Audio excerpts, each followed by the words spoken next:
From Software. For many, that name is synonymous with emotions like frustration, anger, and unmitigated rage. Whether you've experienced it yourself or watched others brave the gauntlet from afar, we all know the pain and suffering that stems from spending hours upon hours fighting a FromSoft boss, each attempt inching you closer and closer to success, before suddenly being cut short by the enemy's unshakable determination to make you smash your controller to pieces or put a fist through your monitor. But there's also a nearly unmatched feeling of elation when, after hours, sometimes days of attempting to bring down that enemy, you land the final killing blow, and with your heart pounding like it's about to burst out of your chest, you can finally take a moment to rest before setting off in search of the next seemingly impossible boss to conquer. The studio's approach to difficulty, an absolutely brutal focus on forcing their players to get good, as some might call it, has certainly left its mark on the industry as a whole. Besides spawning the entire Souls-like genre that has sought to follow in their footsteps, FromSoft games often find themselves at the forefront of a raging debate over difficulty in gaming. Does every game need an easy mode for players who simply want to enjoy its world, characters, and story? Or is that level of difficulty a core component of Souls-like games that simply isn't meant to be enjoyed by every gamer out there? This discourse has been reignited once again with the release of FromSoft's latest title, Armored Core 6: Fires of Rubicon. A franchise that has remained niche compared to FromSoft's massive successes with games like Dark Souls 3, Bloodborne, and Elden Ring, Armored Core surged into the spotlight with its latest entry, reaching an impressive all-time player count of just over 150,000 on Steam, far less than Elden Ring's incredible 950,000, but an extremely respectable number for an IP that has languished in the shadows for quite some time. Despite its successful launch, the game has also proved divisive. Its punishing difficulty and Souls-like boss fights, a new addition to the Armored Core franchise, have alienated both new and returning players, as the game seeks to blend core pillars of the older AC games with the punishing Souls-like formula FromSoft has spent years perfecting. And that brings us to the ultimate question. Can Armored Core 6 compete with a slate of must-play titles like Baldur's Gate 3, Starfield, and Spider-Man 2? To be frank, this game isn't for everyone, especially not if you dislike the difficulty associated with the Souls-like genre. But despite that, I believe AC6 is another must-play title in 2023, and offers an experience that nothing else out there can. Before we get into the meat of the review, there are 3 important disclaimers I need to share. Number 1. This review will include minor spoilers. I won't ruin any major plot points, but if you plan on going into Armored Core 6 totally blind, this isn't the review for you. Number 2. This is my very first Armored Core game. I am totally new to the franchise, so for any AC veterans watching this video, I'm sure you'll spot plenty of instances where my noobishness is on full display, and I'd love for you to point those out so I can add that knowledge to my repertoire for future playthroughs. Number 3. This is the first FromSoft game I've ever completed. Yes, I am ashamed to admit Elden Ring still sits on the throne of my appalling backlog. However, I have played Dark Souls 3 and Sekiro several times, but never finished either game. I'm actually not sure which is worse, now that I'm saying this out loud. So while I'm no FromSoft expert, I'm not completely out of the loop in that regard.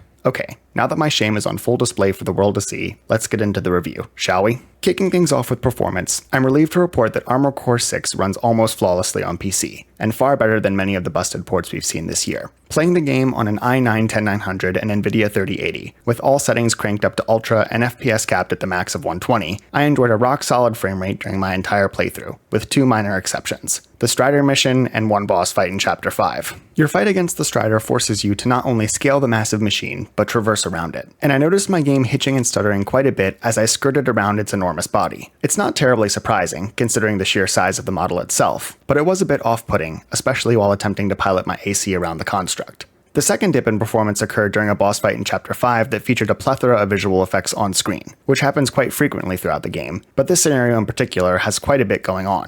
While this was annoying, it never got me killed or made me feel like I couldn't fight to the best of my ability, so I feel comfortable declaring the game's performance issues negligible across the board, at least on my hardware. As far as settings are concerned, AC6 offers a decent suite of options that can be tweaked to your liking. Nothing out of this world, but certainly up to snuff by all accounts. In addition to graphics, you can modify several other areas like camera controls, input-specific functionality, and PvP matchmaking parameters, all of which are excellent inclusions that I was happy to see. One setting I changed immediately was camera speed, which determines how quickly you can shift your mech's viewpoint. The default value felt quite slow, and I had a much easier time tracking my targets after bumping it up a few notches, especially while playing on controller. Speaking of inputs, this might seem blasphemous to die-hard FromSoft fans, but playing AC6 on mouse and keyboard may be the preferred input method, something almost unheard of for most Souls-like players, who typically use a gamepad. Aiming on controller did feel rough at times, something we'll get into later, and from discourse I've seen online, M&K might actually provide a superior experience. I played through the entire game on controller, but I'd recommend at least trying out both and seeing what works best for you. I also wanted to give FromSoft a shout out for the online guidelines blurb at the start of the game. While it may seem inconsequential, and what cheater is going to pay attention to the rules anyway, I appreciate the thoughtfulness of including a refresher on proper multiplayer etiquette. And who knows, maybe some of you barbarians out there will actually take it to heart. Moving on from performance, let's dive into the game's audio and visuals, where things just keep getting better. Armored Core is all about giant robots doing giant robot things, which include but are not limited to blowing things up, smashing things, slicing things, zooming around, and all other manner of high-speed combat activities.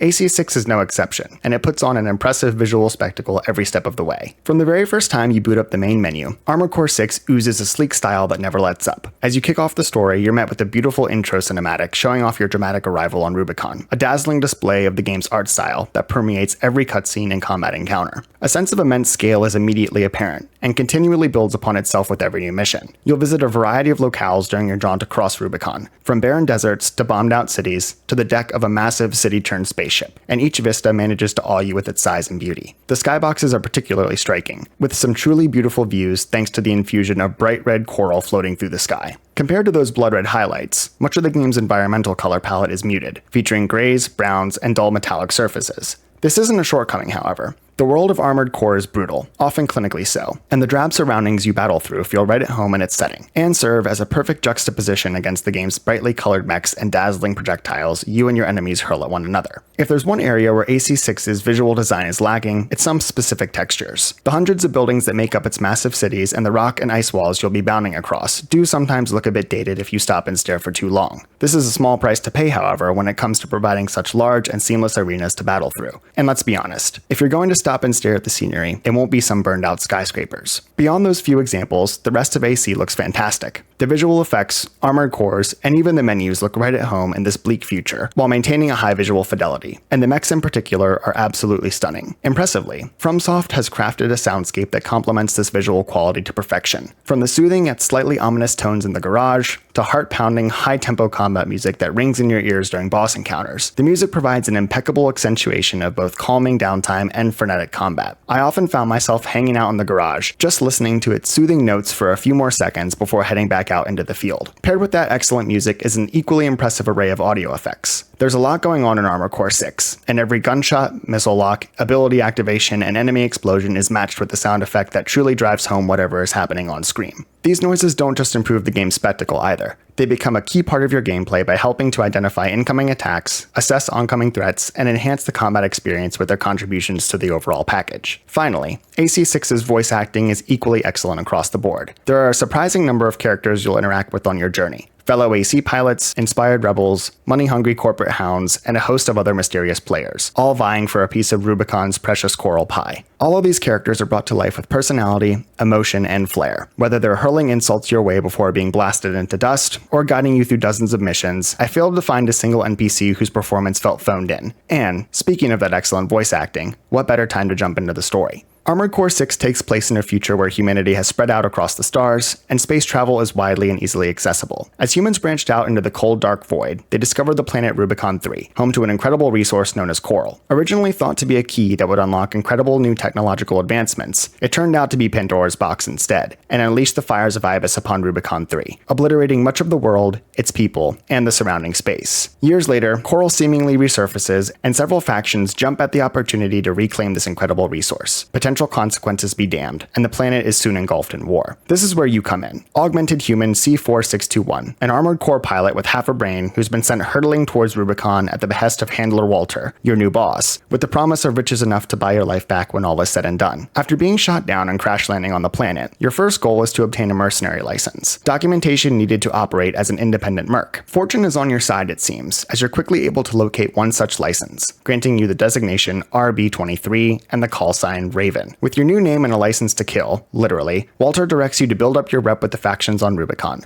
mostly by blowing up things that belong to their competition. Pretty soon, you solidify yourself as the planet's #1 merc, opening up new opportunities while putting a target on your back. And before long, the callsign Raven is both feared and respected by every faction fighting for control of Rubicon. You quickly find yourself embroiled in the ongoing free-for-all between two corporations, Arquebus and Balaam, along with the Rubicon Liberation Front, who is fighting a losing battle for the planet's independence, and the Planetary Closure Administration, Foundation, a mysterious organization that will go to any lengths to keep Rubicon's secrets sealed away. As you sortie out on your assignments, you'll uncover secrets and dive deeper and deeper into an interconnected web of deceit, betrayal, and foolhardy hope, making decisions along the way that will determine the fate of each player on Rubicon's chessboard. With several key decisions to be made, and 3 potential endings to unlock, when all is said and done, there's only one person holding the keys to Rubicon's future, and the future of its coral: you. I've seen complaints that Armored Core 6's story is lackluster compared to others in the series, and that may very well be true. But, as a newcomer, I thoroughly enjoyed the game's plot and was more than satisfied with the ending I unlocked after my first run. Compared to other FromSoft titles, known for their environmental storytelling, AC6 immerses you with each sortie and the conversations that occur in between them, and I was thoroughly hooked the entire way through.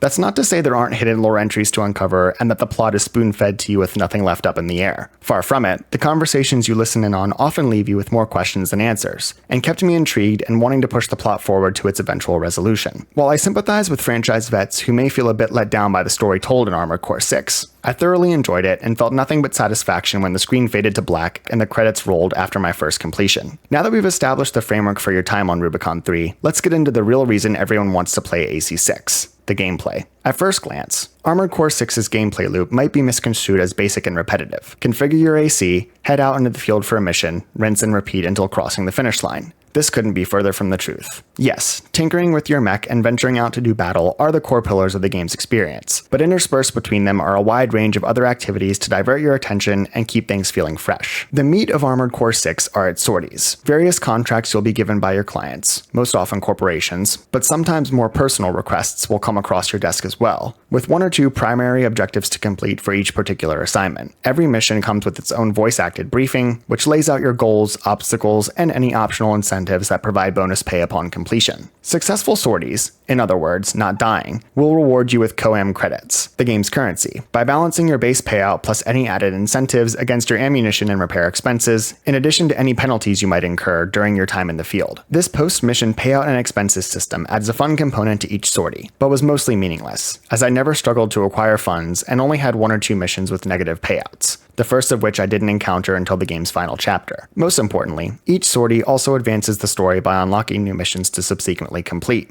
This flow of receiving briefings and selecting each new contract helps feed into your persona as a mercenary, and is a great boon to the game's immersion. In addition to your standard missions, there will also be decision missions that are clearly marked once available. These will determine how the plot progresses based on which option you choose, and will have major impacts on the ending you receive after wrapping up each full run. While some choices seem inconsequential, others carry plenty of obvious weight. I struggled mightily with the decision branch in the game's final chapter, and spent a good long while mulling things over before finally deciding on which path I thought was best. After completing the intro mission, you'll begin unlocking new parts for your AC, split into several categories. Paired with combat, constructing and fine-tuning your war machine is the second core pillar of the Armored Core experience, and you can easily lose yourself in this process without even stepping foot onto the battlefield. Finding the right combination of equipment is often the difference between bashing your head against the wall and finally completing an encounter you've been stuck on, and it's not something to be taken lightly. First, and arguably most important, are your weapons. There are 4 slots to choose from: right arm, right shoulder, left arm, and left shoulder, each of which can be fitted with an incredibly diverse array of firearms and melee weapons. Want to dual-wield miniguns and bazookas? You can do that. How do swords and laser rifles sound? You can do that too. Or, how about unlocking an upgrade that allows you to mount handheld weapons on your shoulders, opening up a whole new range of potential configurations? Yep, Armored Core 6 lets you do that too.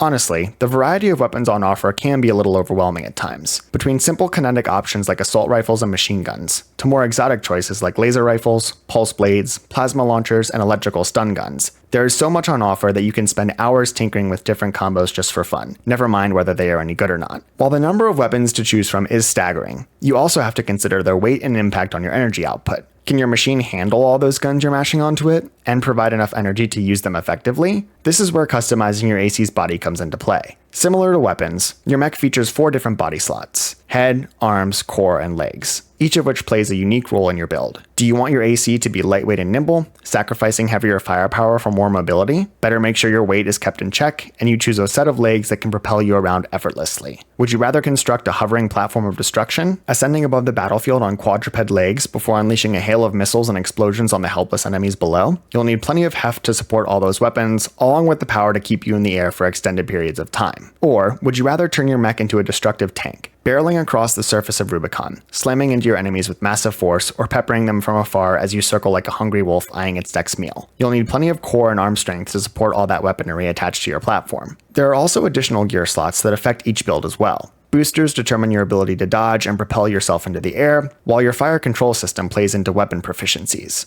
long, medium, or close range. Your generator helps determine energy output and recovery, while acquiring a core expansion provides massive benefits like a deployable shield or last chance barrier that will activate automatically and save you from death, but only once per mission. You'll acquire more gear through exploration and completing challenges, along with the opportunity to buy new equipment from the parts shop with the credits you earn from each mission, and each weapon also comes with a brief overview video showing you how it functions. Don't worry though. Anything you purchase can be sold right back, recouping your original payment in full, which further encourages trying out new designs. Going into Armored Core 6, I knew tweaking your build was a huge component of the experience, but I was repeatedly blown away by the sheer depth on offer. There are endless combinations to choose from when configuring your AC, and the ability to tailor your loadout so it fits your preferred playstyle just right. Fair warning though, that playstyle might end up being a detriment in some cases, which is something we'll circle back around to later. Finally, you have the ability to toy around with your AC's style, and there are plenty of options to choose from. A plethora of badges, emblems, and preset color schemes are available right from the start, with even more to unlock via challenges. Something I truly appreciate in the current gaming market, where customizing your style often means breaking out a credit card instead of actually playing the game. Beyond all the options provided by FromSoft, players can design their own custom decals as well, adding yet another way to make your AC truly unique. You're even able to save and share your designs with the Armored Core community, and I'm sure there are plenty of folks who have spent more time in the garage than they actually have playing the game,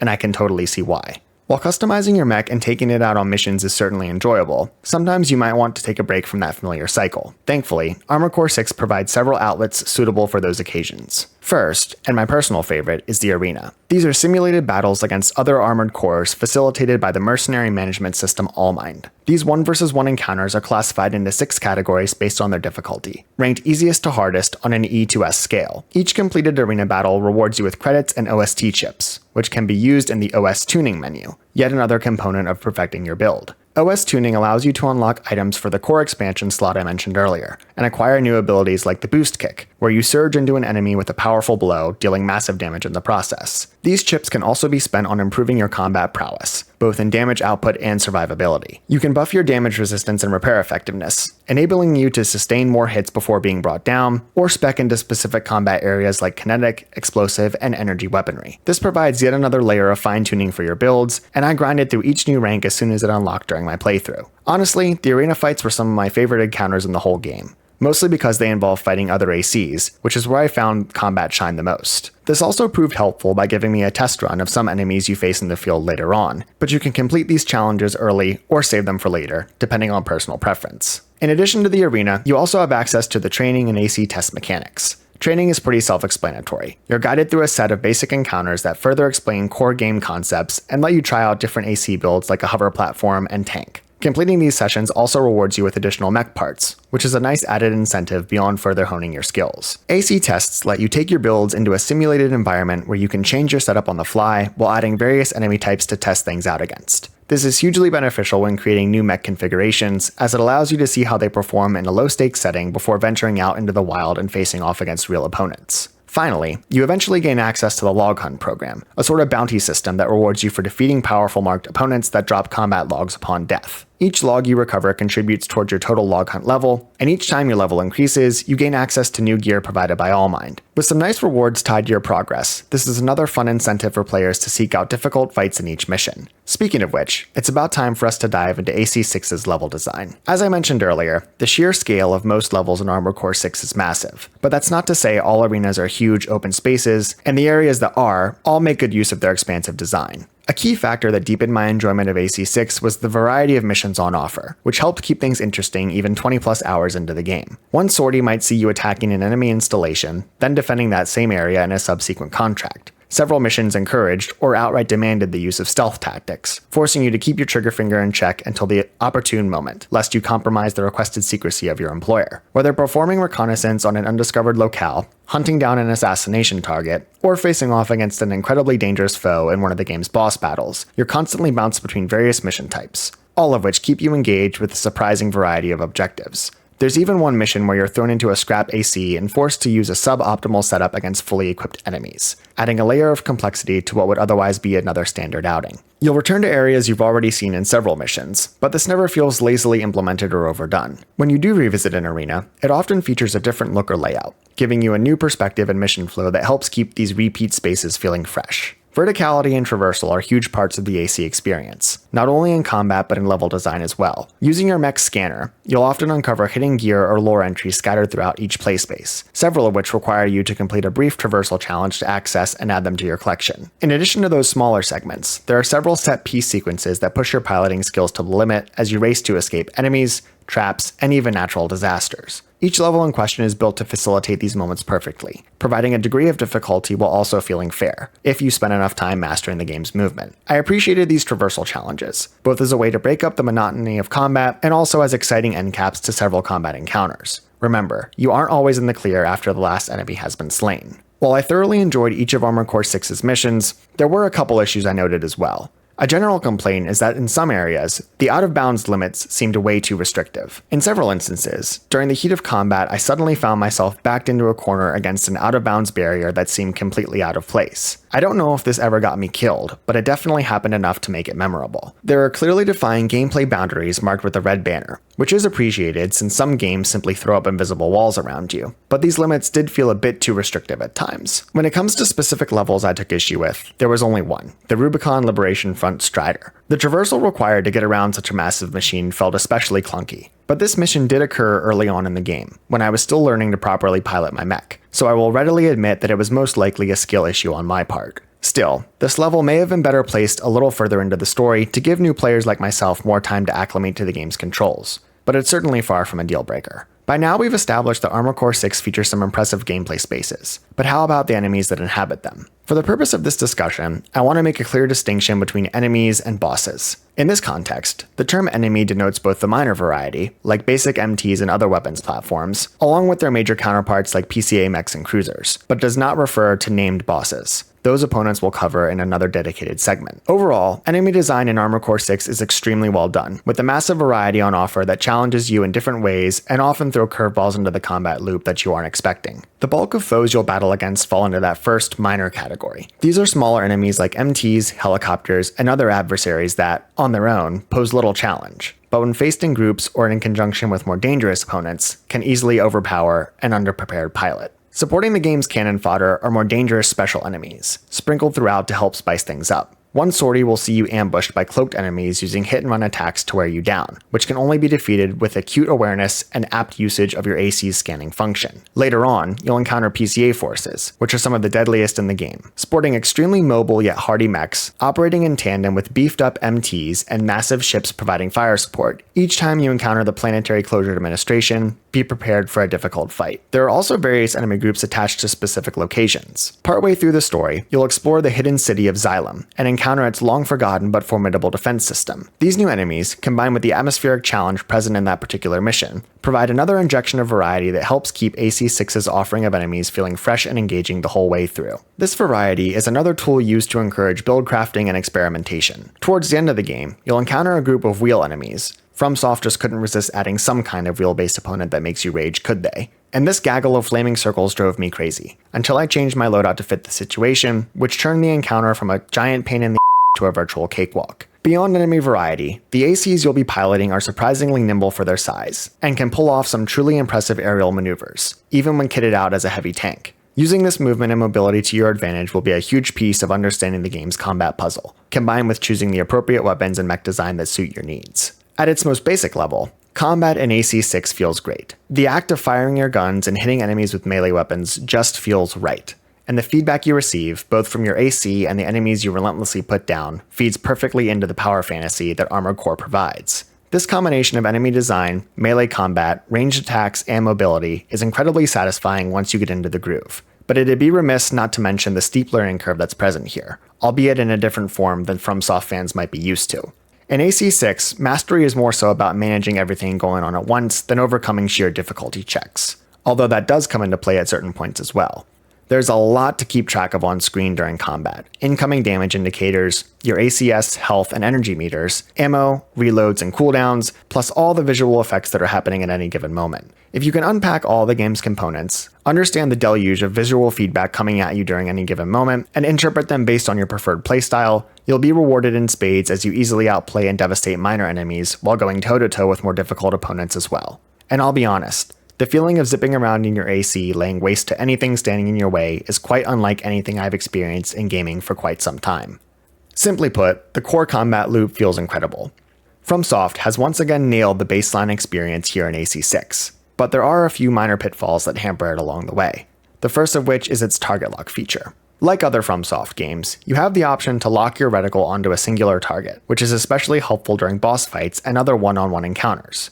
Unfortunately, it can also be quite fickle, at least on controller, although I have seen reports that the experience is vastly improved when playing on mouse and keyboard. Auto-targeting when fighting the smart cleaner was particularly rough, as the camera often switched between weak points and messed up my aiming at the worst possible times. It also has issues maintaining a lock on bosses with quick movement speeds, of which there are many. I often watched my camera swing around wildly, attempting to stay locked onto an enemy darting around me, but ultimately unable to keep up, making me lose sight of my opponent and leaving me vulnerable to attacks I couldn't even see coming. What seemed to alleviate the issue, at least to some degree, was making sure to not touch the right thumbstick while auto-targeting was active, under any circumstances. If you so much as lightly tap it during auto-lock, the system seems to shut off completely, which makes sense in theory, but is extremely difficult to avoid when you are constantly mashing buttons and moving your fingers during the heat of battle. Another aspect of combat that somewhat soured my experience was melee hit registration, which felt very questionable at times. It was mostly fine against rank and file enemies, but would occasionally swing right by a target without actually dealing any damage, and this happened quite often during boss fights in particular. It was extremely demoralizing to lunge in for a crucial blow, only for your weapon to swing right by the enemy's model without dealing an ounce of damage, while also opening you up to a free counterattack. While enemy design is excellent, and the feel of combat is fantastic, excluding those couple of pitfalls, the meat of FromSoft games are their bosses. Previous Armored Core titles didn't focus so heavily on these infamously punishing encounters, but the studio's hallmark design is back in full force with AC6, and this is where the game's biggest cracks begin to show. In terms of visual design, pure combat prowess, and some of the mechanics you'll deal with, bosses in Armored Core 6 are among the coolest I've faced in any game, Souls-like or otherwise, but they aren't without their flaws either. At this point, many of you will have seen the Steam reviews, Reddit threads, and online articles calling out the game's tutorial boss for its punishing difficulty, with some newcomers going so far as to request a refund because they couldn't make it past the encounter. While I didn't have too much trouble with that particular enemy, my run-ins with each boss varied widely in terms of both the difficulty involved in defeating them and the satisfaction derived from that eventual victory. There are 3 categories each of the game's major named enemies falls into: laughably easy, reasonably engaging, and all-out absolutely miserable nightmares. The majority fall into those first 2 buckets: the tutorial boss, Juggernaut, Sula, Smart Cleaner, Cataphract, named ACs outside of arena opponents, and the Ice Worm were all taken down in a handful of attempts, offering interesting and often stunning visuals, but providing little in the way of a satisfying challenge. While lacking in the difficulty department, these battles were still engaging thanks to the mechanics thrown in, such as teaming up with a fellow AC pilot to take down a particular enemy, or facing off against 2 opponents coming at you in tandem. The Ice Worm fight was particularly spectacular, with you and your team of temporary allies flying out to do pitched battle with this monstrous machine. FromSoft has never failed to provide spectacle after spectacle in their games, and Armored Core 6 is certainly not lacking on that front. Other bosses like Balteus, both its first and second forms, and the Enforcer landed somewhere in the middle. These enemies required strategy, build crafting, and combat prowess to defeat, but were ultimately brought down after anywhere from 1 to 3 dozen attempts. Certainly not unusual for FromSoft boss design. These fights were certainly challenging enough, while also providing a deluge of sensory stimulation, making them quite enjoyable on both fronts. They also required fine-tuning your AC build, either to match the situation in question, or perfect a certain build you've been running up to that point, often leaning on proper AC design to drag yourself over the finish line. This strategy of tweaking your mech wasn't the magical, all-in-one solution to all of my boss-related problems I thought it was, however. The final and least enjoyable category by far sharply highlighted Armored Core 6's biggest pitfall, a mind-boggling reliance on stagger mechanics, and features the Sea Spider and CEL 240. Sea Spider was the least enjoyable boss encounter in the game by far. It took me 78 attempts across 3 or 4 hours of playtime before I finally whittled down its health bar and spent the next 5 minutes screaming "F*** you" at my monitor until the adrenaline wore off. Now you're probably thinking, well, it took you almost 100 tries to complete. Of course it isn't your favorite. I'll be frank.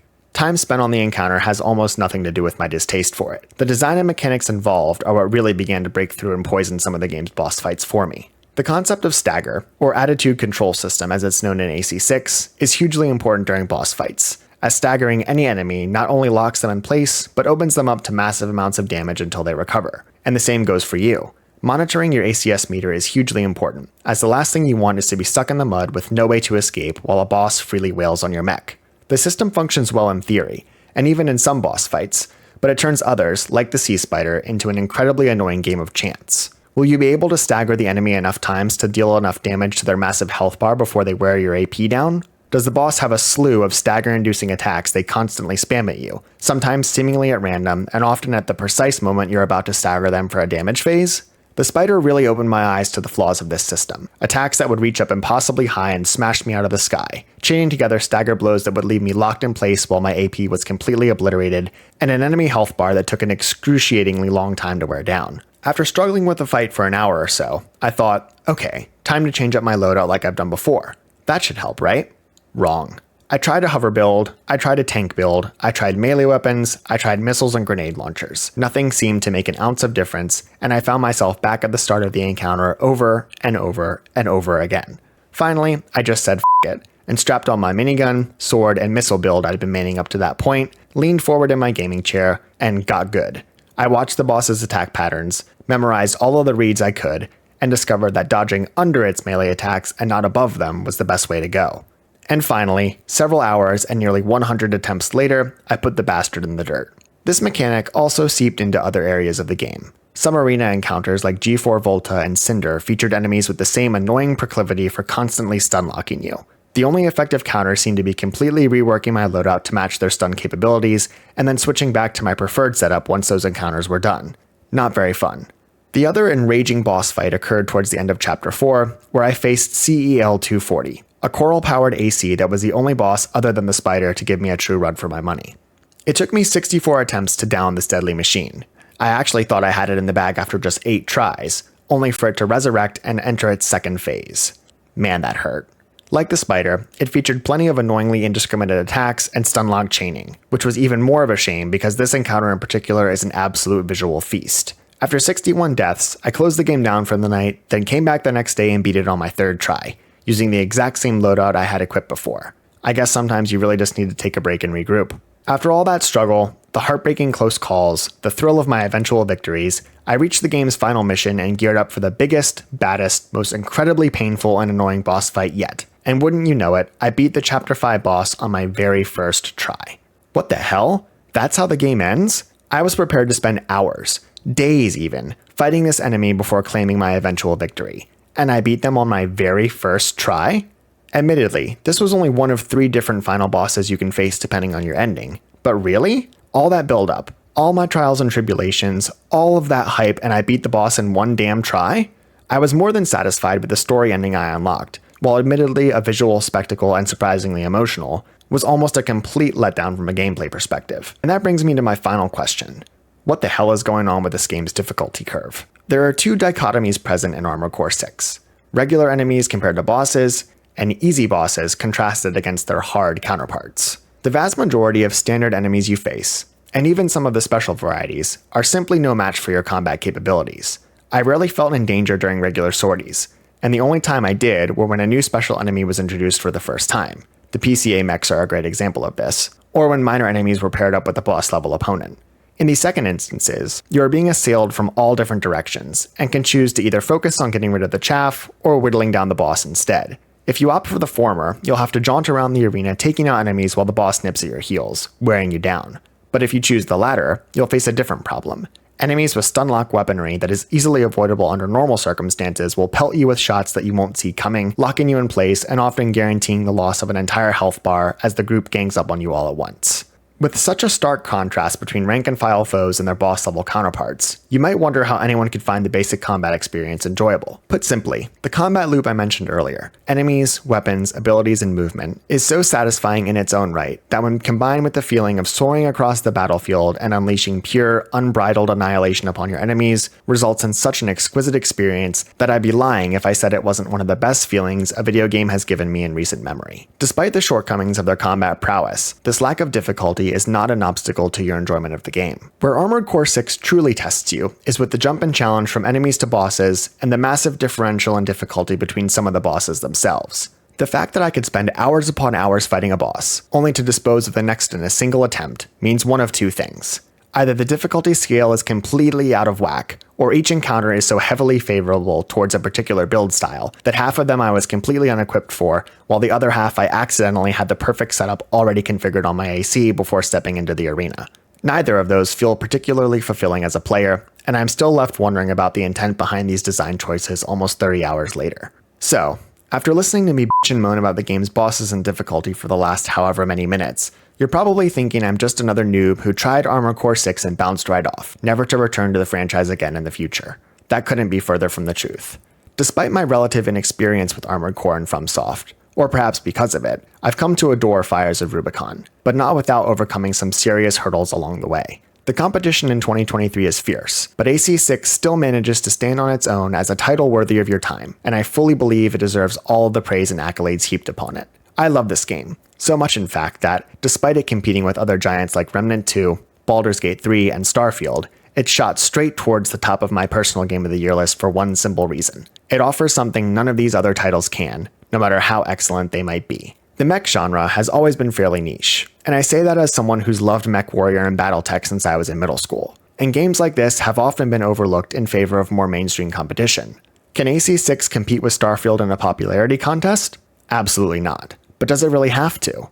I'd argue the answer to that is no. Armored Core 6 has done exactly what it set out to do. Expose a wider audience to a refined Armored Core experience that combines the best parts of previous titles with concepts pulled out of FromSoft's other IP, resulting in a fluid, dynamic, and thoroughly entertaining combat experience unlike anything else on the market right now. Even though the last few months of 2023 are stuffed to the brim with excellent games, I firmly believe you should pick up Armored Core 6 and give it a chance. Because if you can suffer through its lows just to experience its highs, you won't be disappointed. Armored Core 6 Fires of Rubicon is a must-play title, if you have the willpower to handle what it throws at you along the way. Where there's coral, there's blood. Remember that, 621. Thanks for watching. If you enjoyed this video, make sure to like and subscribe for more gaming content, and let me know your thoughts on Armored Core 6 in the comments below. You're a real one, and I appreciate you. Catch you later, homies.